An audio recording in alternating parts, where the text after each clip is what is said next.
வணக்கம். டாப் ஜட்ஜ்ல இன்னைக்கு ஒரு ஸ்பெஷல் எபிசோட். சில நாட்களுக்கு முன்னால நம்ம ராபர்ட் மெக்கி பத்தி ஒரு ஒரு எபிசோட் பண்ணியிருந்தோம். ஸோ அதை தயவு செய்து பார்த்துட்டு வாங்க. ஏன்னா அதோட ரெஃபரன்சஸ் கொஞ்சம் இடையில வரும். வித் தட் சைட் இன்னைக்கு நம்மளோட ஃப்ரெண்ட் ஹேமந்த் கூட தக் லைஃப் ஏன் ஒர்க் ஆகல, இல்லை ஸ்க்ரீன் பிளே என்ன பிரச்சனைன்னு பார்க்கலாம். ஸோ அதே மாதிரி பாஸ்டன் பாலா ஃபர்ஸ்ட் ஹாஃப் ரொம்ப நல்லா இருக்குன்னு சொல்லியிருக்காரு. ஸோ அவர்கிட்டயும் நம்ம கேட்கலாம் என்ன அவருக்கு ஒர்க் ஆச்சு அப்படின்னு சொல்லிட்டு. With that side welcome to top judge.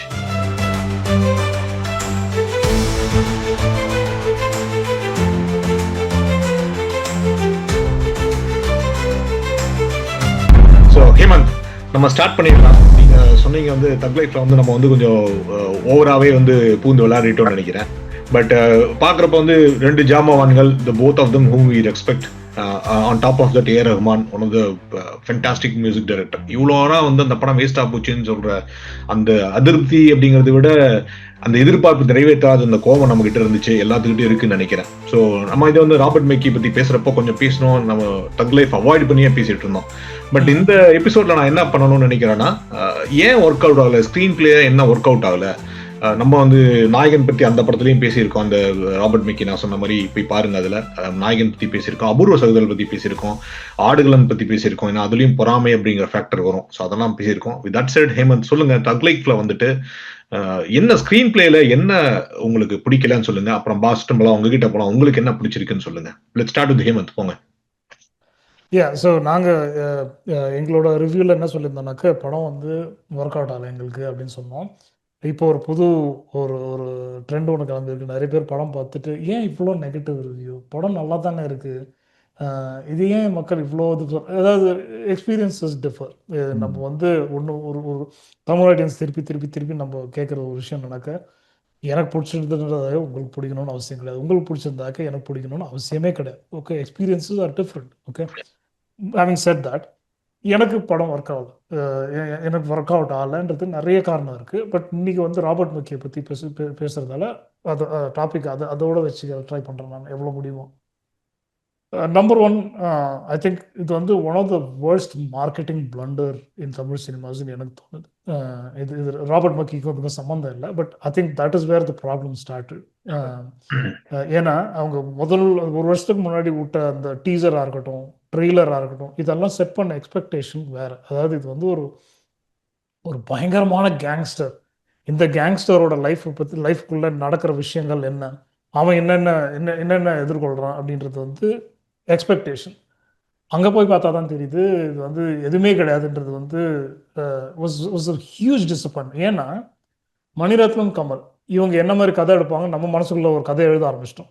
Unfair to them. Okay, இது நியாயமே கிடையாது. நம்மளோட தப்பு தான், அவங்களும் ஒரு அளவுக்கு சொல்லியிருக்கணும், இது ஒரு டிபிக்கல் படம் கிடையாது. எத்தனை ப்ரொமோஷன் பண்ணாங்க, எத்தனை வாட்டி ஸ்டேஜில் ஏறினாங்க, ஒரு வாட்டியாக சொல்லியிருக்கலாம் இது நீங்கள் எங்களை மனசில் வச்சுன்னு வராதிங்க, எங்களோட டிப்பிக்கல் இது மாதிரி இது கொஞ்சம் ஒரு வித்தியாசமான ஒரு முயற்சின்னு சொல்லியிருந்தா நம்ம அதை எழுதுறதை நிறுத்திருப்போம். நம்ம பாட்டு கதை கதையாக எழுதி அங்கே போய் பார்த்தாக்க வேற என்னமோ நடந்திருக்கு ஸ்க்ரீனில். அண்ட் நீங்கள் சொன்ன கேள்விக்கு வரணும், ராபர்ட் மெக்கி எடுத்துனாக்க அவர் இந்த படத்தை பார்த்தாருனாக்கா டெஃபினட்டாக செம்ம கடுப்பாவார். ஏன்னா இந்த கேரக்டர் ட்ரிவன் ஸ்டோரின்னும் போது அந்த கேரக்டரோட கன்சிஸ்டன்சி ரொம்ப முக்கியம். நீங்கள் இவன் கை காமிச்சிங்கன்னா ஓகே, சரி, ஓகே, இவர் இது பண்ணுவார், இது இவரோட பர்சனாலிட்டி, இவரோட லைஃப், இதுதான் இவர் சுற்றி இருக்கிற மக்கள். ஆனால் அவர் நடந்துக்கிற விஷயம் பார்த்தீங்கன்னாக்க ஒரு இவர் இதை பண்ணுவாரான்றது ஒரு சிம்பிள் எக்ஸாம்பிள் கொடுக்குறேன். நிறைய பேர் கேட்குற கேள்வி என்னன்னாக்க, நாசரோட பொண்ணுக்காக இவர் போய் ஒருத்தனை கொண்டுட்டு வந்திருக்காரு. ஓகே, கொண்டுட்டு ஜெயிலுக்கு போறாரு. ஜெயிலுக்கு போன மனுஷன் மேல இவருக்கு ஏன் பொறாம வரும்? ஓகே, நிறைய பேர் கேட்ட கேள்வி, நாசர் ஏன்டா போட்டீங்க அந்த கேரக்டர்ல அப்படின்னு நிறைய பேர் கேள்வி கேட்கறாங்க. அதுவும் நியாயமான கேள்வி. ஏன்னா இது நாசர் இது மாதிரி பார்த்து பார்த்து பார்த்து பார்த்து அழுத்து போன ஒரு விஷயம். மணிரத்னம் கிட்ட ஒரு நல்ல ஒரு குவாலிட்டி என்னன்னா, காஸ்டிங்ல காஸ்டிங் அகேன்ஸ்ட் த கிரெயின் அப்படின்வாங்க. ஒரு கேரக்டர் நீங்க எப்படி பாக்குறீங்களோ, இது வரைக்கும் எப்படி பார்த்துருக்கீங்களோ அவங்களை தலைக்கீழ போடுவார். ஓகே, விவேக் பார்த்தீங்கன்னாக்கா லொடலொடலாம் பேசிட்டு இருப்பாரு. ஆனால் அலைப்பாயுதையில் பார்த்தீங்கன்னு வச்சுங்களேன், அவர் திக்குவார், பேசவே மாட்டார். லைக் இட் பி லைக் இது விவேக் இப்படி பார்க்கலாமா அப்படின்னு ஒரு ஒரு ஒரு டிஃப்ரெண்ட் இது இருக்கும். உங்களுக்கு ஃபர்ஸ்ட் ஆஃப் ஆல் நாசர் வந்து எனக்கு அந்த அந்த கேரக்டரில் செட்டே ஆகல. ஓகேவா? அவரோட அவரோட அவரோட ஆக்ஷன்ஸ் didn't add up. ம். ஓகே. சிம்பு இது வந்து சுப்புடு ஒரு இதில் சொன்னார். சிம்புவும் கமலும் உட்காந்து பேசினா 2 நிமிஷத்துல முடிஞ்சிருக்கும் அந்த கதை. ஓகே. இது மாதிரி வெஸ்ட்லயும் நிறைய படம் சொல்லுவாங்க. ஒரு 10 films that could have been resolved by just one simple conversation அப்படின்றது. அது வந்து if everything else was good, you would buy it, you would leap of faith மாதிரி நீங்க குதிச்சிருப்பீங்க டைரக்டரோட. பட் எதுவுமே ஒர்க் ஆகாத பட்சத்துல உங்களுக்கு வந்து குறை தான் தெரியும் எல்லாத்துலயும். ஸோ அந்த விதத்துல character motivation was undercooked for most of the characters. ஓகேவா? இவர் சந்திராவை தேடுறன்னு போறாரு, வேற ஏதோ பண்ணிட்டு இருக்காரு. ஸோ எனக்கு அங்க சந்திராவோட என்ன என்ன என்ன எதுக்காக அவங்க வந்தாங்க, தங்கச்சி எங்க காணாம போயிட்டாங்க. அண்ட் இன்னொரு இந்த கேரக்டரைசேஷனில் பார்த்தீங்கன்னாக்க ஒரு கேரக்டர் வந்து த்ரோத் மூவி வரணும். கடைசியில் நீங்கள் வந்து இதுதான் இந்த கேரக்டர்னு சொல்லும்போது நம்புவீங்க. இது எப்படின்னா அந்த பேய் படத்துல மாரி திடீர் கடைசி நிமிஷத்தில் வந்து அதாவது இந்த தெய்வம் வந்து கடைசியில் காப்பாற்றணும் போது திடீர்னு கடைசியில் ஒரு கதையை நீங்கள் இன்ட்ரடியூஸ் பண்ணீங்கன்னாக்கா நான் எப்படி எப்படி எப்படி நம்புறது? எனக்கு லைக் அந்த ஆர்க்கே காணும். So let's get to the arc.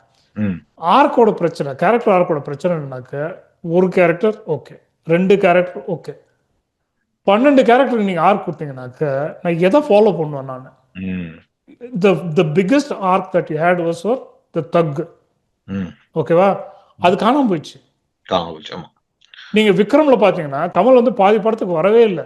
ஆனாலும் அவர் ஆரம்பிக்கிற விஷயத்துல இருந்து அவர் முடிகிற விஷயம் வரைக்கும் தெளிவா இருக்கும். அவரோட ஜேர்னி என்னன்றது வந்து கிளியரா இருக்கும். இங்க ஆரம்பத்துல இருக்காரு, ஆனா நடுவில் காணாம போயிடுறாரு.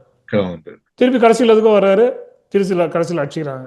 ஸோ அந்த அந்த கேரக்டரோட ஆக்ஷன் ரியாக்ஷன் டிரைவ் காணும். ஸ்டோரி இந்த என்ன யாரை பத்தி கதைன்றது வந்து ஒரு பெரிய பிரச்சனை. ஒரு அண்ணன் தங்கச்சி உறவு சிக்கலா, லைக் அவங்க பிரிவை எப்படி பார்க்குறாங்கன்ற விஷயமா, இல்லை ஒரு தக்குல லைஃப்ல வந்து அவரோட பையன் நினைக்கிற ஒரு விஷயம், ஒரு பையன் ஒரு கேரக்டர் வந்து அவரை மீறி போகிறான், அவரை தாண்டி போகிறான், அவர் வந்து பழி வாங்குறாரு. இது எந்த கதைன்னு புரியல. ஸோ இதோட நான் எடுத்துக்கிறேன். எனக்கு நீங்க சொன்னது வந்து இந்த காயல்பட்டணம் அப்படின்னு ஆரம்பிச்சிச்சு. இப்போ காயல்பட்டணம் அப்படிங்கிறது வந்து இஸ்லாமியர்கள் அதிகம் மதிக்கும் ஒரு பகுதி. அது பண்ணிட்டு எனக்கு காயல்பட்டணம்னா இறங்க தோணும், மாம்பூர்னு என்ன தோணும், காயல்பட்டணம்னு என்ன தோணும். ஸோ இவர் ஒரு இஸ்லாமியராக இருப்பாரு. ஸோ இவர் இங்க இருக்கிற ஒரு இஸ்லாமியர் கம்யூனிட்டியில இருந்து டெல்லியில இஸ்லாமியர் அந்த இது மஸ்ஜித் காட்டுவாங்க. ஸோ அங்க போறாரு அப்படின்ற மாதிரி ஒரு எனக்கு அப்படி தோணுச்சு. பிகாஸ் அவர் காயல்பட்டணும் அப்படின்னு ஸ்ட்ரெஸ் பண்ணி சொன்னாலும் அப்படி தோணுச்சு. ஸோ அப்படி இருக்கிறவர் வந்து திருப்பி வந்து யாகுசா அப்படின்னு சொல்றப்ப வந்து அந்த ஜாப்பனீஸ் கலையும் வரும் அப்படின்னு சொல்லிட்டு நீங்க சொன்ன மாதிரி அந்த எக்ஸ்பெக்டேஷன் செட் பண்ணது வந்து எனக்கு மைண்ட்ஸ்ல அப்படிதான் இருந்துச்சு. ஆஹா, அருமையா இருக்கும் பொழுதுக்கு ஒரு அருமையான ஆம்பூர் பிரியாணியை வந்து நம்ம டெல்லி சுல்தானா இது கூட சேர்ந்து முகலாய் ரெஸ்டாரண்ட்ல போய் சாப்பிட போறோம், அங்கிருந்து அப்படியே எடுத்து போய் சூஷியில போய் டிப் பண்ணி சாப்பிட போறோம் அப்படின்ற மாதிரி ஒரு கலவையான எண்ணத்தோட நினைச்சிட்டு இருந்தேன். ஆனா என்னன்னா காயல்பட்டணத்துல காயல்பட்டணமே இல்ல. நம்ம அந்த டெல்லியில நடக்கணும், எங்க வேணா நடந்திருக்கலாம், எங்க வேணா நடந்திருக்கலாம். ஆமா, இது மணிரத்னம் வந்து அவர் சொல்ற விஷயத்த நிறைய விஷயத்த அவரே மீறி இருக்காரு. அதாவது என்னன்னாக்க I don't believe in these pan India movies, இந்த மூவிஸ் இது பேன் இண்டியா மூவி. அதாவது wannabe pan India movie. நீங்க ஆக்டர்ஸ் எல்லாம் வந்து இறக்குமதி பண்ணிருக்கீங்க மற்ற இதுல இருந்து, இது எடுத்துன்னு போய் ஒரு இந்த இதுல செட் பண்ணிருக்கீங்க. ஒரு டயலாகும் சம்மந்தமே இல்லாமல் இது இந்த பூமிக்கான ஒரு இது அப்பாவை பையனை கொள்றது, பையன் வந்து அப்பாவை கொள்றதுலாம் வந்து இங்கே சகஜமான ஒரு இந்த மண்ணோட இது ஏதோ ஒன்று கொண்டு வருவாங்க. பட் அந்த டயலாக் என்னால் எங்கேயுமே கனெக்ட் பண்ண முடியல. கரெக்ட். அது drop in dialogue, like on the ஸ்பாட்ல நான் இது எனக்கு தோணுச்சு எழுதிடுவோம் அப்படின்ற மாதிரி ஒரு. ஸோ தான் எனக்கு வந்து ஃபர்ஸ்ட் இது வந்து லொகேஷன் பேஸ்டு. இந்த லொகேஷன்லயே எனக்கு இந்த படத்தோட முக்கியமான கன்ஃபியூஷன் வந்து லொகேஷன் தான். எதுக்கு வந்துட்டு காயல்பட்டணத்தை காட்டுறாங்க, அந்த காயல்பட்டணத்தோட இம்பார்ட்டன்ஸ் என்ன, டெல்லியோட இம்பார்ட்டன்ஸ் என்ன, கோவாட இம்பார்ட்டன்ஸ் என்ன, நேபாளுக்கு போறாங்க அந்த இம்பார்ட்டன்ஸ் என்ன அப்படின்னா, நீங்க சொன்ன மாதிரி வந்துட்டு நான் டிராவல் பண்ணி என்னோட படத்துல வந்து ரிச்னஸ் காமிக்கிறதுக்காக நான் பனி பிரதேசத்தை காட்ட போறேன், இதை காட்ட போறேன் அப்படின்ற அந்த ஒரு இதுதான். Maybe it's not a reason, maybe there is a way to decode it. But நம்மளோட சிறிய மூளைக்கு எட்டின வரைக்கும் அதுதான் தோணுச்சு. இந்த இந்த லொகேஷன் எல்லாம் எவ்வளவு இம்பார்ட்டன்ஸ். ஃபார் எக்ஸாம்பிள் நீங்க ரோஜா எடுத்துட்டீங்கன்னா காஷ்மீர் போனா அதுக்கு ஒரு ரீசன் இருக்கு. ஸோ அவர் வந்து கிரிப்டாலஜி இன்ஜினியரா வராரு, கிரிப்டாலஜிஸ்டா போய் அங்க அந்த மிலிட்டரிக்கு அந்த அவசியம் தேவைப்படுது, அங்க போறாரு அப்படின்னு வர்றாரு. இந்த சகுந்தலா கதையை வந்து சூப்பரா ஃபிட் பண்ணியிருப்பாங்க. அதுல நாசருக்கு அருமையான ரோல் ஆக்சுவலா அந்த மாதிரிலாம் ரோல்ஸ். அது ஃபர்ஸ்ட் வந்து எனக்கு லொகேஷன் பேஸ்ட் கன்ஃபியூஷன் ஒன்னு. ரெண்டாவது வந்து நீங்க சொன்ன அந்த கேரக்டரா இருக்கு, நீங்க வந்து யாரை ஃபாலோ பண்றது அப்படின்னு தெரியல. நீங்க சொன்ன மாதிரி வந்துட்டு நம்ம அந்த தக் லைஃப் அப்படிங்கிறது வந்து காட்ஃபாதர் அப்படின்னு வச்சுக்கலாம். அவரை ஃபாலோ பண்றதா, அவரோட பையனை ஃபாலோ பண்றதா, இல்ல த்ரிஷாவை ஃபாலோ பண்றதா, அவங்க ஒய்ஃபை ஃபாலோ பண்றதா. அப்புறம் வில்லன், எனக்கு இன்னொரு மேஜர் டிராபேக் வந்து நம்ம ப்ரோட்டோகனிஸ்ட் எவ்வளவு ஸ்ட்ராங்கா இருக்குன்னு அந்த அளவுக்கு ஆன்டகனிஸ்ட் எஸ்டாப்ளிஷ் பண்ணணும். இது யார் ஆன்டகனிஸ்ட்னு எனக்கு தெரியல. அந்த அவர் மெயின் வில்லனா, அவரை பாதியில அவரை சொல்லி கொண்டுறாங்க, இல்ல நாசரான்னு தெரியல. சோ அங்க இருந்துட்டு இப்போ இந்த ஆன்டகனிஸ்டா நீங்க ஃபர்ஸ்ட் வந்து இவரை டெவலப் பண்ணணும்னா அதுக்கான இது எங்கேயுமே இல்ல. சிம்புவோட கேரக்டர்ல வந்து அந்த இது காட்டுறதே இல்ல, அந்த ஸ்டைல காட்டுறதே இல்ல. சோ இந்த ரெண்டு தான் முக்கியமான பாயிண்ட் எனக்கு பட்டுச்சு. மத்தபடி வந்து இந்த கேரக்டர் பில்டிங் எதுவும் சொல்லிட்டோம், இந்த ஆக்டிங் எல்லாம் பண்ணா நல்லா இருந்துச்சு. பட் நீங்க சொல்லுங்க பாலா, உங்களுக்கு ஒர்க் அவுட் ஆகுது? ஒரே ஒரு விஷயம் சொல்லிக்கிறேன். அதாவது எல்லா ஆன்டகனிஸ்டும் ஒரு ஒரு அவுட்ரைட் ஆன்டகனிஸ்டா இருக்கணும்னு அவசியமே கிடையாது. இது வந்து வெற்றிமாறன் எக்ஸ்பிளைன் பண்ணியிருந்தாரு. அதாவது எப்படின்னாக்க, நீங்க ஆடு காலத்துல பாத்தீங்கன்னாக்க நரேனோட கேரக்டர் வந்து வில்லன், லைக் அவர் வந்து கடைசி வரைக்கும் வில்லன் கிடையாது. ஆனா அவர் வந்து அவரோட ரோல் ரொம்ப முக்கியம். ஏன்னா அவரு தான் அந்த அந்த ஃப்ரிக்ஷனை உருவாக்குறாரு. ஓகேவா? அந்த அந்த சேவல் சண்டையில வந்து அவருக்கு ஒரு முக்கியமான, ஆனா அவர் கெட்டவர் கிடையாது. அவரோட உலகத்துல ஒரு நியாயமான ஆள். கரெக்ட். ஓகே, பாதி படத்துல காணாம போயிடுவாரு.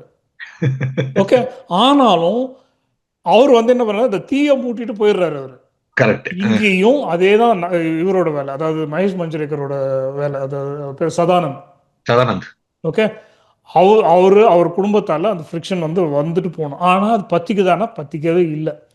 ஸோ நீங்க பாத்தீங்கன்னா இது வந்து இது மணிரத்னம் வந்து ஸ்கிரீன் இது வந்து கத்துக்கலன்னு தான் நான் சொல்ல. அது நீங்க சொன்ன மாதிரி என்னோட சிறிய மூளை கிட்டின அளவுக்கு செக்கச்சவந்த வானம் பாத்தீங்கன்னு வச்சுங்களேன், தியாகராஜனோட கேரக்டரும் இதே கேரக்டர் தான்.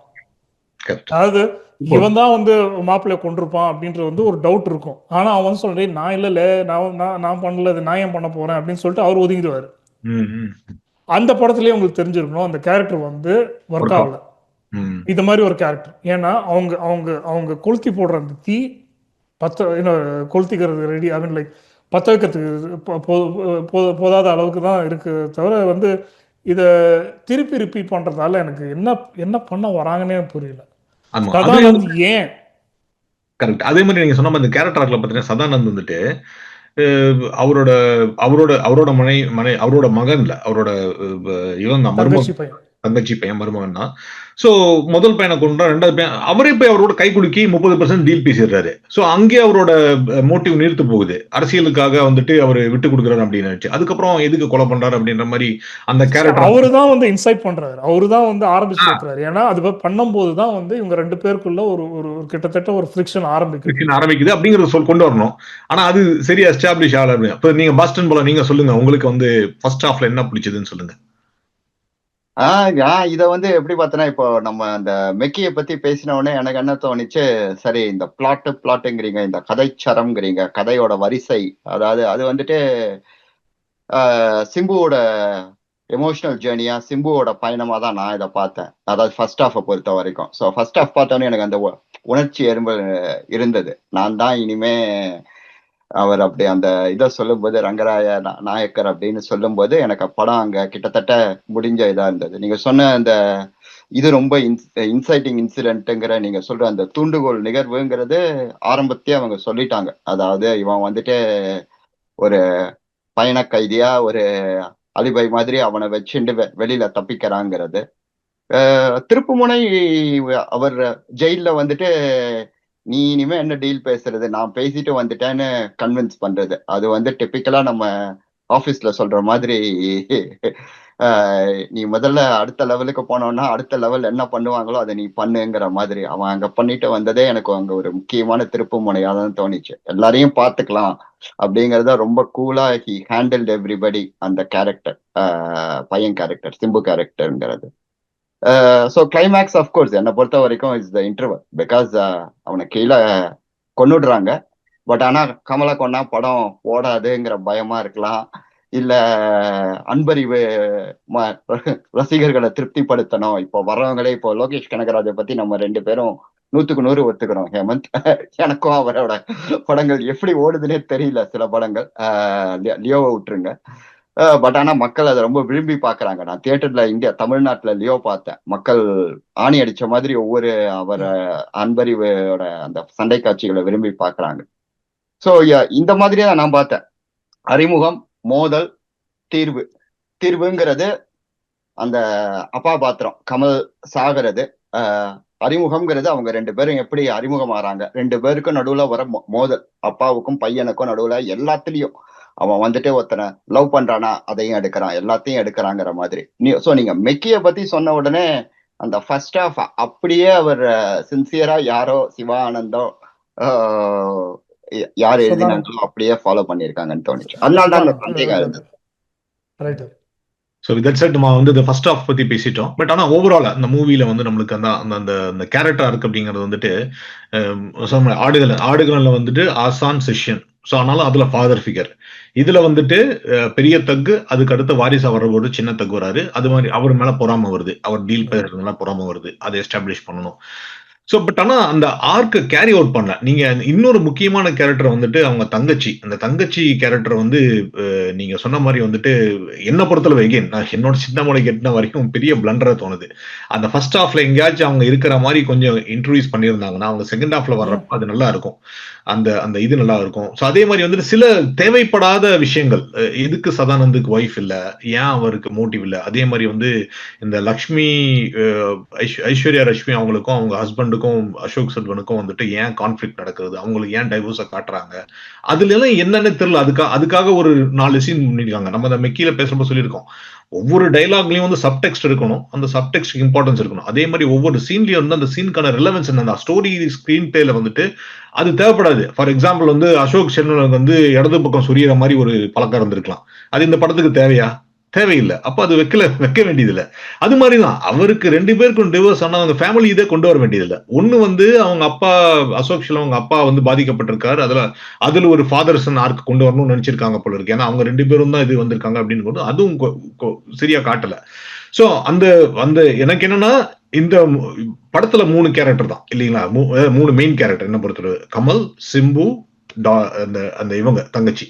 இந்த தங்கச்சியோட கேரக்டரை வந்து எங்கேயோ இடையில கொண்டு வந்து லாஸ்ட்ல சொருகுன மாதிரி இருந்துச்சு. ஸோ நாயகன் எடுத்துக்கலாம். நாயகன்ல வந்துட்டு இவர் இதே மாதிரி தான் ஒரு பையன் எடுத்து காப்பாத்துறாரு, அவரை வளர்த்துறாரு, தன்னுடைய பையன் மாதிரி வளர்த்துறாரு. ஆல்மோஸ்ட் வீட்லயே தான் இருக்கான் அவன். வந்து ஒரு அளவுக்கு வந்து ஒரு ஸ்பெக்ட்ரம்ல இருக்கிற ஆள் மாதிரி காட்டுறாங்க அவரை. பட் ஆனா அவர் ஃபர்ஸ்ட் காட்டிடுறாங்க, அவன் 2-3 சீன்ல வர்றாங்க. அந்த ஃபோர் ஷேடிங்ல வந்து உங்களுக்கு இந்த கேரக்டர் இருக்குன்னு காட்டிடுறாங்க. சோ அந்த கடைசியில அந்த கேரக்டர் வந்து அவர் எக்ஸிக்யூட் பண்றப்போ அதுக்கான நியாயம் கிடைச்சிருது. நம்மளுக்கு தெரியும், ஐயோ நாயக்கரை கொண்டுட்டாங்க அப்படின்றப்போ இவன் தானே கொண்டிருக்கான், பரவாயில்ல இவன் தான் கொண்டிருக்கான் அப்படின்னு. அப்புறம் நீங்க நம்ம விக்கில பேசுறப்ப சொன்னா அதுக்கு ஒரு நியாயம், ஒரு poetic justice. You killed his father and it was not the fault of the son, but it is still impacting. அந்த சன்னோட கதை மாதிரி எடுத்து பார்த்தீங்கன்னா அவனுக்கு எங்கேயோ அது சுத்திட்டே இருந்திருக்கு, அது அவனோட பொய்டிக் ரிவெஞ்ச் எடுத்துட்டான் அப்படின்ற மாதிரி. ஸோ அதனால அந்த அந்த அந்த மாதிரி மூமெண்ட்ஸ் எல்லாம் வந்து பார்த்து பழகிட்டு இது வந்து அப்படி ஒரு பிளாட்டா போறப்ப வந்துட்டு ரொம்ப கஷ்டமா இருந்துச்சு. என்னோட எதிர்பார்ப்பு உடஞ்ச இடம் தான். ஸோ நான் சொல்லணும், நிறைய பேர் இப்போ வந்து கட்சிக்காக பேசுறாங்க, அதெல்லாம் இல்லை. எனக்கு வந்து இவங்களுக்காக, ஃபார் எக்ஸாம்பிள் நீங்க கமல்ஹாசன் ஒரு ரைட்டரா நீங்க நிறைவேற்றா கூட, Mani Ratnam as a writer has proven himself. 28-30 படம் நினைக்கிறேன், including whatever the movies that he didn't care. 30 படத்துல வந்துட்டு everything had a very solid story. சில இடத்துல தடவி இருந்தாலும் I would say like அவரோட ஹிட் ரேட், சக்சஸ் ரேட் பாத்தீங்கன்னா almost like 80%, which is amazing even for a Hollywood director. So அத பார்க்க அந்த இதுதான். சோ நீங்க சொல்லுங்க, உங்களுக்கு ஃபைனலா என்ன? நிறைய கேள்விகள் தான் நீங்க சொன்ன மாதிரி, நிறைய கேள்விகள் ஒரு படத்துல வர ஆரம்பிச்சதுனாக்க அது வந்து கதையோட வந்து சீற்றத்தை வந்து கொஸ்டின் பண்றது முதல்ல வருது. நிறைய அதுல வந்து அந்த கேரக்டரை பத்தி கேள்விகள் நிறைய நம்மளுக்கு வர என்ன ஆகுதுனாக்க கேப்ஸ். ஸோ இது இந்த படத்துல வந்து நாயகனுக்கும் இதுக்கும் நிறைய சம்பந்தங்கள் நிறைய பேர் சொல்லிட்டாங்க. பட் ஒரு சம்பந்தம் நான் என்ன சொல்றேன்னா, அந்த டினு ஆனந்த் கேரக்டர் சொன்னீங்க இல்லையா, அந்த சின்ன பையன் வந்து அதுதான் இங்க சிம்பு. ஓகேவா, அவர் எடுத்து வளர்க்குறோம் ஒரு பையனை. அந்த பையனுக்கு கடைசியில தெரிய வருது இவருதான் எங்க அப்பா. உண்மை கிடையாது, பட் இவருதான் எங்க அப்பாவை வந்து கொண்டிருப்பாரோ அப்படின்ற ஒரு spoiler alert. But anyways, so ஒரு சந்தேகம் வருது இல்லையா. அதே மாதிரி பார்த்தீங்கன்னாக்க இப்போ பாஸ்டன் பாலா சொன்னார் இல்லையா, இந்த கான்ஃப்ளிக்ட் எப்போ வருதுன்னா அவன் போய் டீல சைன் போட்டு வரான். அப்போ வந்து இவங்க 2 பேருக்கு வந்து பாரு நான் சாதிச்சிட்டேன் உன்னால் முடியாத ஒரு விஷயம். இதை நாயகன்ல வந்து ரொம்ப அழகாக கையாண்டிருந்தாரு. எங்கனாக்கா அந்த அந்த ரெட்டி பிரதர்ஸ் வந்து சரக்கை வந்து வெளியில கொண்டு வர முடியாது அப்படின்னு வந்து சேட்டுக்கிட்ட சொல்றாங்க. அப்போ வந்து கமல் வந்து அழகா அந்த டிரான்ஸ்லேஷன் சொல்றாரு. சேட்டுக்கிட்ட சொல்றாங்க அவரால் முடியாது நான் பண்றேன் பண்ணிட்டா அதுக்கப்புறம் நான் தான் டான். ஓகே ரெட்டி நோ ஹார்பர் அப்படின்னு ஒரு that is a challenge. Okay, that is something that I like. எழுந்து எனக்கு கூஸ் பம்ப்ஸ் வந்து எனக்கு கை தட்டுவேன் நான். ஆனால் இங்கே வந்து எனக்கு அந்த அந்த ஃபீலிங்கே இல்லை. இவங்க 2 பேரும் சண்டை வருமா வராதா, வந்தால் எனக்கு என்ன, வரலன்னா எனக்கு என்னன்ற லெவலில் தான் நமக்கு யோசிக்கணும். அதுல இன்னொரு காட்ஃபாதர்லி மூமெண்ட் இருக்கு நாயகன்ல. நிழல்கள் ரவி அதே மாதிரிதான். அவங்க அப்பா பண்ணக்கூடாதுன்னு நினைச்ச விஷயத்த இவர் பண்ணி போய் தவறா மாட்டிப்பாரு. அந்த காட்ஃபாதர் மூமெண்ட்ல அது அவங்க பெரிய பையனை அப்படிதான் போட்டு தள்ளுவாங்க. பட் இதுல வந்து ஆக்சுவலா இது வந்து நாயகன் சம்டைம்ஸ் ஏன் ஒர்க் அவுட் ஆகுதுன்னா, இதுல நிழல்கள் ரவி சாகரப்போ வந்துட்டு அந்த அந்த அழுகிற சீனை விட the spontaneity in which he gets killed. அந்த முந்தின சீன்ல வந்து வெள்ளையும் போட்டுட்டு அந்த பைஜாமா போட்டு அருமையா அழகா இருக்கிற நிழல்கள் ரவி வந்து அடுத்த சீன்ல வந்து இறந்து வெள்ள மனசோடன்னு சொல்லுவாங்க. அதுலயும் பைஜாமா தான் போட்டிருக்காரு அவரு. ஒயிட் அண்ட் ஒயிட் தான். சாரி, துணி போட்டு கவர் பண்ணிருக்காங்க. இல்ல இல்ல அவரு அந்த படத்துல நிழல்கள் ரவியோட காஸ்டியூம் பாத்தீங்கன்னா கூட அவர் வந்து ஒரு பாம்பேல போடுற சாதாரண அந்த இவங்க போடுற பைஜாமா தான், ஒயிட் அண்ட் ஒயிட் தான் போட்டு வருவாருன்னு நினைக்கிறேன். சோ அது பாக்குறப்ப வந்துட்டு அந்த அந்த இம்பாக்ட் அருமையா இருந்துச்சு. அந்த மாதிரி ஒரு இம்பாக்ட்ஃபுல் சீன்ஸ் எதுவுமே இதுல எனக்கு ஒர்க் அவுட் ஆகல அப்படிங்கறத. கரெக்ட். அந்த நான் எதுக்கு அந்த அந்த அந்த ஷாமியானால உட்காந்து பேசுற சீன், அவர் அந்த பந்தல்ல உட்காந்து சீனையா சொன்னா, இவங்க பேசுகிற ஒவ்வொரு கான்வர்சேஷனுக்கும் வந்து ஒரு எதிர்வினை வந்து அதோட நெக்ஸ்ட் ஸ்டெப் போகும். நம்ம பேசணும் இல்லையா, டயலாக் வந்து எஸ்கலேட் ஆகிட்டே போகணுன்ட்டு. ஸோ அவங்க பேசிகிட்டு இருக்காங்க, இவர் நடுவில் வர்றாரு. நடுவில் வந்து பூந்து அது வந்து ஒரு அது வரைக்கும் வந்து சாதாரணமாக இருந்த ஒரு ஒரு வேலுநாயக்கர் வந்து becomes like badass boss. Within ஒரு 10 லைன் ஆஃப் 10 வரி தான் டயலாக் அங்கே. ஓகேவா, 10 வரி கூட இருக்காது. அவர்கிட்ட அப்படியே சொல்லு, ஜனகராஜ் இன்டர்வீன்ஸ் அண்ட் சேஸ் அந்த டென்ஷன் கிரியேட் பண்றாங்க இல்லையா, அதுதான் நம்ம அந்த மணிரத்னம் மேஜிக்னு சொல்றோம். அது வந்து இங்க சரி மணிரத்னம் மேஜிக் கூட விட்டுருங்க, ஒரு சாதா படத்துல இருக்கிற அந்த இது கூட ஒரு ஃப்ரிக்ஷனோ அந்த ஒரு டென்ஷனோ அந்த ஒரு ரேசிங் த ஸ்டேக்ஸ்ன்னுவாங்க இல்லையா, நடக்கல. அண்ட் நீங்க கேட்டீங்க இன்னொரு கேள்வி, ஏன் அவங்க 2 பேருக்கு டிவோர்ஸ் ஆகணும். நான் எப்படி யோசிக்கிறேன்னா, அவங்க 2 பேர் கல்யாணத்துல இருந்தாங்கனாக்கா இவங்க அசோக் செல்வன் வந்து நடுவில் வந்துடுறாரு. வந்துட்டு ட்ரேஸ் பண்ணி இவர் யாரு என்னன்னு கண்டுபிடிச்சாங்கன்னா கதை முடிஞ்சிடும் அங்கே. இவங்க டிவோர்ஸ் ஆயிட்டாங்க, 2 பேரும் தனித்தனியா வாழ்றாங்கன்னும் போது இந்த connection between these 2 people is kept remote. Okay. ஏன்னா it seemed very very ham-fisted. அது கடைசில கன்ஸ்ட்ரூடா இருந்துச்சு. கன்ஸ்ட்ரூடா வந்துட்டு இவங்க வந்து அவங்க அப்பாவை பார்க்கணும் அப்படின்றது, அவங்க அப்பாவை தான் ராபர்ட் காப்பாத்துறாங்க அப்படிங்கிறதுக்காக அது கொண்டு வந்தாரு. ராபர்ட் மெக்கி என்ன சொல்லுவாருன்னா, அமெச்சர்ஸ் தான் வந்து கடைசி நிமிஷத்துல வந்து ட்விஸ்ட் கொடுப்பாங்க. லைக் ஒரு ப்ரோ வந்து யூஸ்வலா என்ன பண்ணணும்னா முதல்ல இருந்து அவனுக்கு அந்த கான்ஃபிடன்ஸ் இருக்கும், முதல்ல இருந்து காமிப்பான், இது இந்த கேரக்டர் பாரு பாரு பாரு பாருன்னு காமிச்சிட்டு. நம்ம கொஞ்ச நேரத்துக்கு முன்னாடி பேசணும் செக்ஹாவ்ஸ் கன். ஒரு கன்னு ஒருத்தன் சொல்றான்னா நீ முதல்ல அந்த கண்ணை காமிச்சிருக்கணும். திடீர்னு ஒருத்த கண்ணை சொல்றான் அப்படின்னு சொன்னா காட்ஃபாதர்ல ரைட் லைக் அந்த இதுல வைக்கிறாங்க, அந்த ப்ராசஸ் நம்மளுக்கு காமிக்கிறாங்க. திடீர்னு கன்னு வரல. கரெக்ட். ஓகே. ஸோ ஓகே, எது சொல்ல வந்தேன்னா, நீங்க அந்த கேரக்டர் முதல்ல இதுதான் இந்த பாரு ஒரு இன்ட்ரெஸ்டிங் கேரக்டர்னு சொல்லிட்டு கடைசி நிமிஷத்துல இந்த கேரக்டர் யாரு தெரியுமா அப்படின்னு சொன்னா குட். எனிவேஸ் பேசி but anyway, so I think good conversations. Again வந்து இது வந்து கொஞ்சம் நம்ம வந்து ஓரளவுக்கு நம்ம தன்மையாக தான் பேசியிருக்கோம்னு நினைக்கிறேன். Will get into more of the controversies. இது வந்து அகைன் இது நினைக்கலாம், ஒரு 3 ரசிகர்கள் வந்து கமல் மணிரத்னத்தினால நம்மலாம் சின்ன வயசுல இருந்து பார்த்து ஒரு ரசிகர்கள் அவர்கிட்ட ஒரு எதிர்பார்ப்பு இருக்கு, அது நிறைவேறாத அந்த கோபம் அந்த ஆதங்கம் அப்படின்னு கூட எடுத்துக்கலாம். பட் ஐ திங்க் லைக் நம்ம போன இதுலயும் சொன்னோம், இதுலயும் சொல்லலாம். ஐ திங்க் ஹிட் ரேஷியோஸ்ன்னு பாத்தீங்கன்னா, number of hits provide by Kamal and இதுன்னு பாத்தீங்கன்னா, அவர் எவ்வளவு படம் தெரியல, அவர் 170 தாண்டி போயிட்டாரு, இப்ப இவர் 30 மூவிஸ் தாண்டி போயிட்டாரு. அப்படிங்கிறப்போ this is just a passing cloud அப்படின்னு நினைக்கிறேன். ஸோ அடுத்த படத்துல வந்து இன்னும் உத்வேகமா வருவாங்கன்னு நினைக்கிறேன். I think what I want to see like another Alaipayuthey or another Nayakan இருக்கணும்னு நினைக்கிறேன். அதாவது தளபதி கூட, ஈவன் தளபதி மாதிரி ஒரு நல்ல கிளாசிக்லாம் கூட வரலாம் அவர்கிட்ட இருந்து. ஸோ அது 2 மணி நேரம் பேசணும் தளபதி பத்தி. எனக்கு Kamal and Mani Ratnam are my like most favourite actor director அவங்க 2 பேரும் வர்றதுன்றது எனக்கு மேபி அது ஐ 38 வருஷம் கழிச்சு. கண்டிப்பா. இன்னொரு ஒரு ஒரு முக்கியமான விஷயம் நான் சொல்லணும் கடமைப்பட்டிருக்கேன். Like, நம்ம ராபர்ட் மக்கியை பற்றி பேசுகிறோம் இல்லையா, அவர் பேசுறது வந்து there are 3 ஆர்டிஸ்டிக் எக்ஸ்பிரஷன்ஸ். ஒன்று வந்து ஸ்டேஜ், ஒன்று வந்து புக்கு, ஸ்டேஜ் அண்ட் சினிமா. ரைட்டா? அவர் முக்கியமாக வித்தியாசப்படுத்துறது என்னன்னாக்கா ஸ்டேஜுக்கும் சினிமாவுக்கும் ஒரு பெரிய வித்தியாசம் இருக்கு. ஸ்டேஜில் வந்து you will want to write characters that are related to each other. Most of the characters should be related to each other. Correct.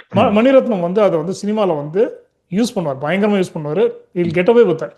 ஏன்னா இருவரில் பார்த்தீங்கன்னா உங்களுக்கு யார் மெயின் கேரக்டர்ஸ்னு தெரியும், அவங்க எல்லாரையும் சம்மந்தப்படுத்திடுவார்.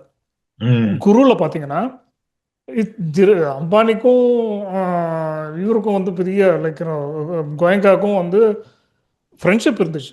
பட் அவங்கள சுற்றி ஒரு சொந்தத்தை கிரியேட் பண்ணி அந்த சொந்தக்காரன் இவங்க கல்யாணம் பண்ணி இவங்களுக்கு அப்படி தெரியும், அந்த ரிலேஷன்ஷிப் கிரியேட் பண்ணிட்டு இல் கிரியேட் தட் லைக் ஒரு ஒரு ஒரு ஒரு பயங்கர ப்ராக்சிமிட்டி ஒன்று கிரியேட் பண்ணுவார். அதெல்லாம் கரெக்டாக இருந்துச்சு. I think is getting into a territory where is confusing. Okay, நான் அதெல்லாம் பேசவே கூடாது. But it is a confusion between what is meant for stage can only translate into a tele-series or a series, a drama series. Ponniyin Selvan is a classic case. எல்லாருமே சம்மந்தப்பட்ட இது ஸ்டேஜில் பர்ஃபெக்டாக work ஆகும் பொன்னியின் செல்வன். ஆனால் சினிமான்னு வரும்போது அது வந்து உங்களோட கிராமரே மாறுது. உங்களோட the way you look at something which is 3 hours and then you're done with it போது அவங்க யோசிச்சிருக்காங்க 2ஆக பிரிக்கணும் அப்படின்ட்டு. ஆக்சுவலாக 3ஆக பிரிச்சிருக்கலாம். ஓகே, பெட்டராக இருந்தது. பட் நம்ம மக்களுக்கு அந்த அளவுக்குலாம் 2ஆவதுக்கே வந்து போகிறது கஷ்டம். பட் மெயினாக ராபர்ட் மக்கி என்ன சொல்ல வர்றாருன்னா, உனக்கு அது மாதிரி அதாவது சொந்தத்தில் இருக்கிற உறவு சிக்கல் பற்றி பேசுகிறீங்கன்னா it's a stage story. It's meant for stage. ஏன்னா அங்கே வந்து டயலாக் ஓரியன்டாக இருக்கும். You understand all the settings, you know the people, you know the things, you are just talking about that. அதை நீ சினிமாக்கு எடுத்துன்னு போகும்போது there are a lot of challenges, of how you deal with that. ஏன்னா dialogues நீ எப்படி எழுதுறன்றது ரொம்ப முக்கியம். ஸ்டேஜுக்கு அந்த குவாலிட்டி இருக்கணும் ஸ்டேஜில் எழுது. அதுதான் பாலச்சந்தர் வந்து எக்ஸலண்ட்டாக பண்ணுவார். ஸ்டேஜில் எழுதி பழக்கம் நடக்க சினிமாவுக்கு அழகாக டிரான்ஸ்லேட் பண்ணுவார். Like it becomes like almost like நிறைய பேர் ஸ்டேஜ் பிளே மாதிரி இருக்குது அப்படின்வாங்க. பட் என்ன தப்பு, லைக் கொஞ்சம் வெளியில் போகிறது வெளில வரதெல்லாம் அதெல்லாம் வந்து கொஞ்சம் இட்ஸ் அன் எக்ஸ்டென்ஷன். பட் இங்கே எப்படின்னாக்கா it's going in the opposite direction. இதை வந்து திணிக்கிறோம் இந்த மாதிரி கதைகளை வந்து ஸ்க்ரீனுக்கு அப்படின்ற மாதிரி ஆகுது. பட் அதில் last in translation perhaps. Perfect. So with that said, I think we had a good discussion. Like I said, I think they'll bounce back. அது சொல்லிட்டு இது மாதிரி வந்து நிறைய அனாலிசிஸ் பண்ணணும் அப்படின்னு சொல்லி நான் ஆசைப்படுறேன். ஸோ ரெகுலர் விமர்சனம் பண்ணுறது தவிர இந்த மாதிரி ஒரு ஸ்க்ரீன் பிளே எடுத்துட்டு ஒரு படத்தை எடுத்துட்டு அதை வந்து நம்ம வந்து மெக்கி எப்படி பண்ணிடுவாரு, இல்லை வந்து பீட்ஸ் என்ன அப்படின்னு ராபர்ட் ஸ்னைடரோட பீட்ஸ் எப்படி சொல்லுது அப்படின்றத மணியெல்லாம் பார்க்கலாம் அப்படின்னு சொல்கிறேன். ஸோ நம்ம வாசகர்கள், நம்ம பார்வையாளர்கள் இதை பார்த்துட்டு அவங்களுக்கு இந்த மாதிரி படத்தில் என்ன ஒப்பீனியன் சொல்லுங்கள். இல்லை இதை அனாலிசிஸில் வந்து நம்மளுக்கு தப்பு இருந்துச்சுன்னா திட்டுங்க, இல்லை சொல்லுங்கள்.